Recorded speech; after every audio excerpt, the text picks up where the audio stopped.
نعم. ياك درسه نزل. ده.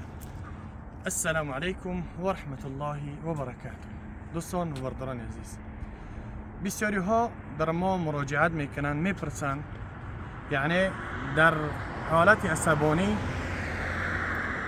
زنم رو طلاق دادم، نعوذ بالله، یعنی ناپرسیده با خانه مادرش رفت، یا اینکه با همراه مادرش یگان جا رفت، یا اینکه به سر قبرستان پدر مادرش رفت.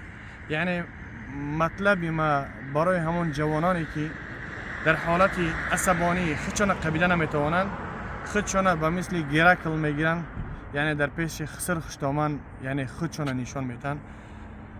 یعنی بهترین چیز روی نعمت دنیا یعنی زن صالحه، الحمدلله. یعنی به خطاگی که رفت بگوش، یعنی نصیحتش که تربیش بکن. از آنی که او را طلاق دادی، بعد از آنی که پشیمان شدی در حالت عصبانیت، او وقت دیر میشه. دوستان عزیز، ازمتون خواهیش هر آن چیزی که هست فقط صبر کنین. شاید که یعنی در جای همون فکر کنین که یعنی نسبت دختری شما یگان کس همین گونه رفتار میکنه، همین گونه معامله میکنه، خودتون چگونه حس میکنین؟ دخترت بی‌وزن میشه. از همون خاطر یعنی نسبت خواهران مسلمانی که در نکاح شما هستند خوب معامله و خوب رفتار کنین. چنان که میفرمایند عرب ها تدینو کما تدان، چگونه کردی همون چیز انتظار باش. این روز نسبت یگان خواهر مسلمان بدرفتاری کردی، فردا نسبت خواهری تو، فردا نسبت فرزندی تو همین گونه رفتار میکنن. از همون خاطر نسبت خواهران مسلمان، نسبت امانت هایی که نزد ما و شما هستند، نسبت اونها خیانت نکنیم، خوب معامله کنیم. البته بعضی خواهرها هستند که بگیم در وسوسه شیطان گرفتار میشوند. یعنی یک از که بگیم غضبانیش، یک از آرام شود، تا اینکه بینتون شیطان، چون که الله میفرماید که مطلب شیطان چیست؟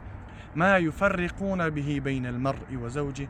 مطلب شیطان همین است که تفریق انداختن بین زن شوهر، جداگی انداختن، تو اینکه دختر بیوزن شوه، جوان بیزن شوه، تو اینکه مرد به زنا بروه، دختر به زنا بروه، کودکا یعنی طفل صغیره بمانند، بی پدر بی مادر مانند، تو اینکه تربیه خوب نگیرن. مطلب شیطان همینه، حرکت کنیم که ما شیطان راه ندیم که نسبت ما این گونه رفتار کنه. و هم خاطر غضبناک شدیم به اینکه بسم الله الذي لا يضر مع اسمه شيء في الارض ولا في السماء وهو السميع العليم. بسم الله توكلت على الله اعوذ بالله من الشیطان الرجیم. بسم الله الرحمن الرحیم.